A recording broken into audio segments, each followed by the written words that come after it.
Amanda here with Crafting with Amanda, and welcome to day 13 of series 13 of Christy's 30 Days of Sketches, Beautiful Life, Christy's Beautiful Life. And our sketch today is by Sandra Lee, and I have these two photos. All month I've been doing my old Disney photos. Some of them are double exposed, some of them don't even have people in them, because why would you take pictures of people back then? So I have these two photos, and they're of part of the ride at the Mexican Pavilion in Epcot, and then me, of course, hugging Donald, which highlight of the trip, of course. And so I'm trying to find a balance between the orange and straw hues of the characters from the ride and also the blue tones that are Donald and I are wearing, and then also make sure that I get in that candy apple red as one of my kind of threads for my album this month. So I'm just playing with different papers. One's from Blue Sky, one is from the More Magical, I believe. One of the papers came from Happy Place, and I think even one came from the Four Seasons Spring collection that I have out. And here I'm looking in Stitch Together. Now I really wanted some of the teal tones because Donald's jacket, although it looks kind of blue here, it has more of a green cast to it. So I pulled in that Lagoon cardstock and also some of the retired Carolina blue.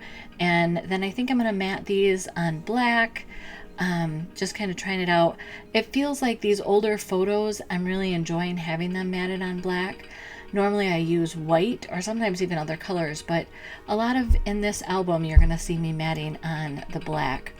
So I'm looking at this Blue Skies paper, and I'm thinking I'm going to cut it in half, and it'll be kind of representing the blue polka dot paper in the background of Sandra's sketch here.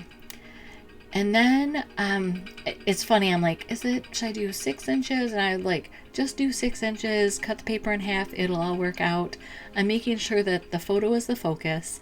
And then I have these Lagoon pieces that are representing kind of the stripes she has in the background. Hers are 2 different sizes. I'm going to leave mine one size. Now while I'm playing with picking all of these papers and trying to decide what goes where, I will remind you, if you see the subscribe button, the red one means go ahead and subscribe. I think if it's grayed out, it means you've already subscribed to this channel.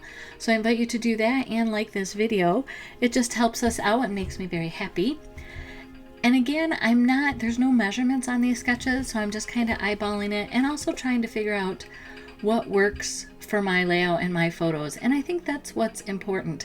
I do have 2 photos here, but the bigger picture is of the ride characters, kind of reminds me of It's a Small World. And the photo of Donald and I, there was a lot of background noise going on. So I went ahead and cut that off. And so it's kind of, I want it to be a focal, and I'm going to make it a focal by putting it kind of kittywampus off of the straight edge of the bigger photo, because when you do that, your eye naturally gets drawn to those kind of things. Now the papers that I'm putting here on the edges are actually the back of that kind of rainbow paper that I put as my initial base. And then this is Donald from my Cricut collections, and of course he needs to go on the page because again I'm trying to do candy apple red, and some sort of Cricut cutout is kind of my thread throughout my album, or what will be my album this month. And then I love this happy, it just is the right colors for this page, and of course I was very happy to get a hug from Donald, who wouldn't be. And as I'm looking at it, I decided I needed to distress the edges. So I went through with the old distressing tool and did just that to all the edges. And then I realized that I need to glue some of this down. I've kind of got the feeling that I'm going to want to do something in the background. So instead of what I normally do of glue all the papers down to my background paper and then pull it up or fight with making sure I get stuff behind but not on, I'm going ahead and trying just to glue this one big unit together so that I can move it. So I've put some adhesive runner on the top side of those papers and kind of pushed them underneath. And then all of my photos also have glue on them. I'm bringing in this kind of drawing of the Mexican pavilion because you walk up the stairs. It's not quite, this is an artistic rendering, but you walk up to the stairs and go into this building to have the ride. There's a glass blowing thing in there. I want to say there's a restaurant in there that we've eaten at once. It was very good. So I like having the outside along with the photos from the inside. And then because I'm kind of doing them as an angle down the page, I just think it helps draw your eye from the outside of the page into the photos, which of course is, for me, my goal. So I punched out the little centers of the happy. I'm trying to audition where I want Donald to go. I kind of like that he's covering my derriere there, so good placement, Donald. Thanks for the cover. And then I'm looking at this background and trying to decide if it needs more. And while I'm deciding, I go ahead and attach that happy title, or the start of that happy title. I know I want more. I'm not sure what yet, and I haven't found it. I figured I would go to my stamp sets and find something, but as it turns out, I found something on a sticker sheet. And so I'm happy with the placement on the Mexican pavilion rendering, so I'm going to add that here. Earlier when I was dry fitting, I had tucked that in behind the photo. I actually think I like that better, but I forgot that by the time that we got to this point, and that's okay. So now I'm just going to add some journaling lines with my old Journaling Jots Faithful stamp set here. I use this all the time, absolutely love it. I'm doing it in Glacier because that's kind of a pale of the blue-green. So now I've removed the whole base unit or the photos in that, and now I'm just using the red shimmer brush and adding some splatters. It's kind of funny, as I got to this point, I'm like, this might not have been a good idea. It kind of reminded me of blood splatters, sorry.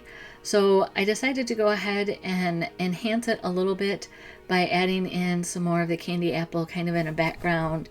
And for me, once I did this, it was okay. Again, when it was just the shimmer brush itself, it was not working for me. So I don't know if you ever have those kind of things come up, but for me, once it's in my head, it's in my head. But once I did the splatters, and I thought I had let it dry fully, but you can see that there was a little bit of smear. But again, that's not bothering me. So just like I did with the Epcot pages of the Chinese and Japanese pavilion, I'm going to go ahead and do just a little bit of fade coloring on that image.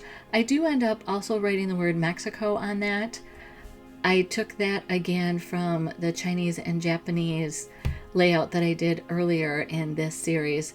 So I do have a playlist below that's just my videos for 30 days of sketches, but I also have a video that's for all of the participants. I think the last time I looked, there was close to 200 videos already in the playlist. So just all of these people are playing along. You can see what interpretations everybody had on the sketches, what papers they used.